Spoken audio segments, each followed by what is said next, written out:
जोहार झारखंड। स्वागत है आप सभी का। दोस्तों, इस बार हमारा लक्ष्य सिर्फ जेटेट परीक्षा को पास करना नहीं है। हमारा लक्ष्य है जेटेट में टॉप करना। और इस सफ़र में आप अकेले नहीं हैं। आज से मैं और आप, हम दोनों मिलकर साथ साथ तैयारी करेंगे, साथ साथ सीखेंगे और मिलकर इतिहास रचेंगे। आज हम शुरू कर रहे हैं इतिहास का सबसे इम्पोर्टेंट चैप्टर, मौर्य साम्राज्य, जिसको द फाउंडर चंद्रगुप्त मौर्य भी कहते हैं। क्लास के एंड में मैं आपको आपके लिए एक 20 MCQ प्रश्न तैयार की हूँ, जिसे आप लोग सॉल्व कीजिएगा बिल्कुल ईमानदारी के साथ। चलिए, क्लास शुरू करने से पहले स्क्रीन पे आप जो देख रहे हैं एक क्वेश्चन जो रिपीटेड क्वेश्चन है, BPSC के क्वेश्चन है। ये सारे हिस्ट्री के इम्पोर्टेंट क्वेश्चन है जो आप लोग अक्सर फंस जाते हो इस सारे क्वेश्चन में।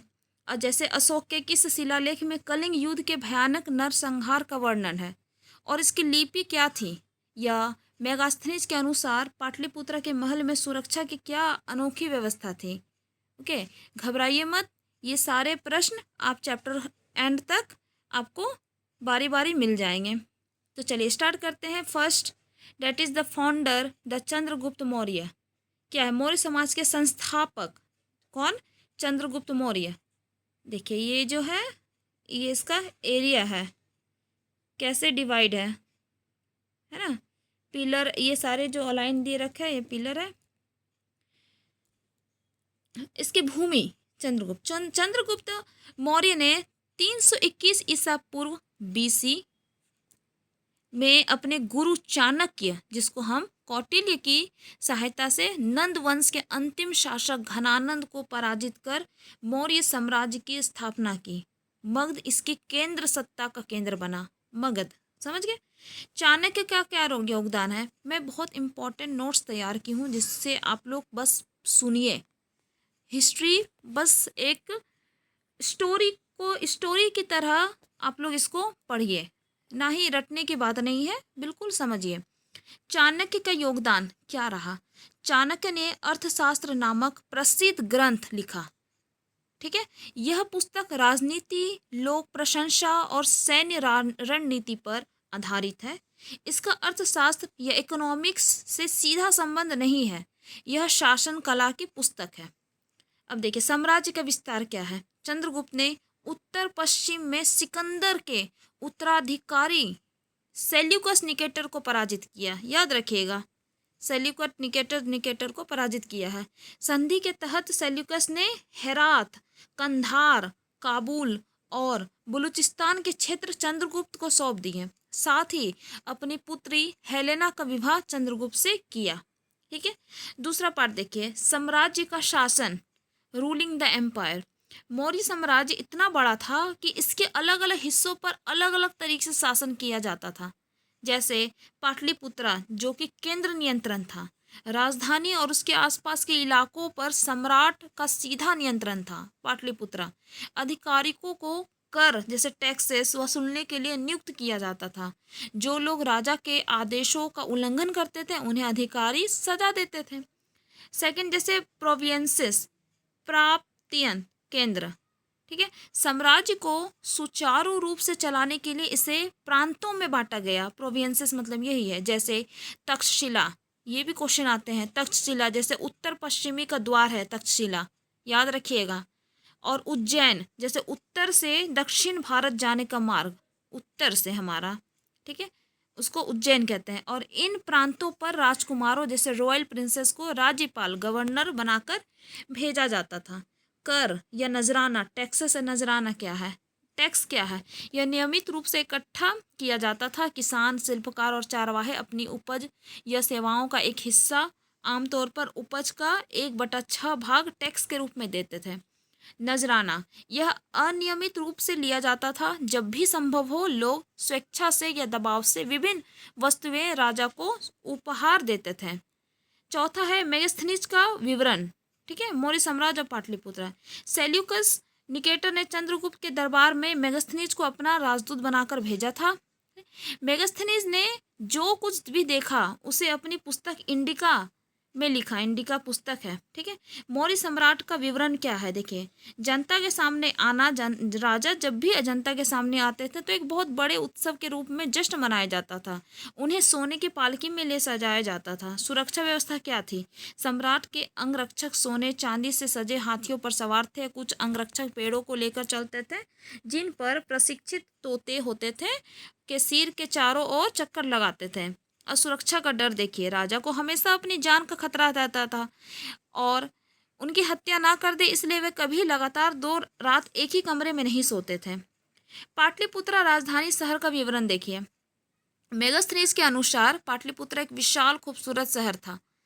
यह एक बड़ी दीवार थी, घिरा हुआ था, जिसमें 570 बुर्ज, याद रखिएगा 570 टावर और 64 मुख्य द्वार गेट्स थे। पाटलिपुत्र, यहाँ के घर 2 और 3 मंजिले थे जो लकड़ी और कच्ची ईंटों से बने थे। राजा का महल भी लकड़ी का बना था, जिससे पत्थर भी नक्काशी से सजाया गया था। यह चारों तरफ से उद्यानों, गार्डन और चिड़िया के बसेरों से घिरा था।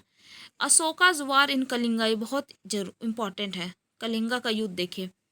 चंद्रगुप्त मौर्य के पोते और बिंदुसार के पुत्र अशोक मौर्य वंश के सबसे प्रसिद्ध शासक हुए। वे इतिहास के पहले ऐसे राजा थे जिन्होंने अभिलेख इंस्क्रिप्शन के माध्यम से अपनी बात सीधे जनता तक पहुंचाई। कलिंग की स्थिति। कलिंग आधुनिक उड़ीसा का तटीय क्षेत्र है, याद रखिएगा। कलिंग आज जो है उड़ीसा का तटीय क्षेत्र है। एक स्वतंत्र और शक्तिशाली राज्य था। यह समुद्र और भूमि दोनों मार्गों से व्यापार करने के लिए महत्वपूर्ण था। युद्ध की विभीषिका क्या है, देखें। अपने राज्य अभिषेक के 8वें वर्ष लगभग 261 ईस्वी पूर्व में अशोक ने कलिंग पर आक्रमण किया। इस युद्ध में भयंकर नरसंहार हुआ। लगभग 1,50,000 लोग बंदी बनाए गए। 1 लाख से अधिक लोग मारे गए। हृदय परिवर्तन क्या हुआ, देखिए। युद्ध के मैदान में बहते खून, अनाथ बच्चों और विलाप करती महिलाओं को देखकर अशोक का दिल दहल गया। उन्होंने महसूस किया कि एक नए राज्य को जीतने का मतलब लाखों मासूमों की मौत। यह युद्ध के बाद अशोक के भविष्य में कभी भी युद्ध ना करने का संकल्प किया। किसने? अशोक। इतिहास में यह एकमात्र उदाहरण है जहां किसी राजा ने युद्ध जीतने के बाद विजय का त्याग कर दिया। अशोक का धम्म। कलिंग युद्ध के बाद अशोक ने बौद्ध धर्म से प्रभावित होकर धम्म जैसे प्राकृतिक शब्द, जिसका संस्कृत रूप धर्म है, याद रखिएगा धम्म का शब्द, का प्रतिपादन किया। धम्म का स्वरूप। अशोक के धम्म में किसी देवता की पूजा या किसी कर्मकांड युद्ध की आवश्यकता नहीं थी। उनका मानना था कि जैसे एक पिता अपनी संतान को अच्छे व्यवहार की शिक्षा देता है, वैसे ही यह उनका कर्तव्य है कि वे अपनी प्रजा को सही राह दिखाएं। ओके। धर्म की मुख्यता क्या थी? मुख्य शिक्षाएं क्या थी? बड़ों को आदर करना, दासों और नौकरों के प्रति दयालु होना, सभी जीवों पर दया करना और ब्राह्मणों तथा विभुक्षों का दान देना, अपने धर्म की प्रशंसा और दूसरे को धर्म की निंदा ना करना। धम्म महामात्या। देखिए, धम्म के विचारों को फैलाने के लिए अशोक ने धम्म महामात्य नाम से विशेष अधिकारों की नियुक्ति की। ये अधिकारी जगह जगह जाकर लोगों को धम्म की शिक्षा देते थे जो खुद इसे पढ़ नहीं सकते थे। अभिलेख और भाषा क्या है, देखिए। अशोक ने अपने संदेशों को प्राकृतिक पत्थरों और पॉलिश किए गए संताभों कॉलम्स पर खुदवाया, ठीक है। इन अभिलेखों की भाषा आमतौर पर प्राकृतिक थी और लिपि ब्राह्मणी थी, याद रखिएगा। लिपि ब्राह्मणी और देखिए भाषा आमतौर पर प्राकृतिक, याद रखिएगा, ताकि आम जनता को इसे आसानी से समझ सके। उत्तर पश्चिम के कुछ अभिलेख आरेमाइक और ग्रीक भाषा में भी मिले थे, याद रखिएगा।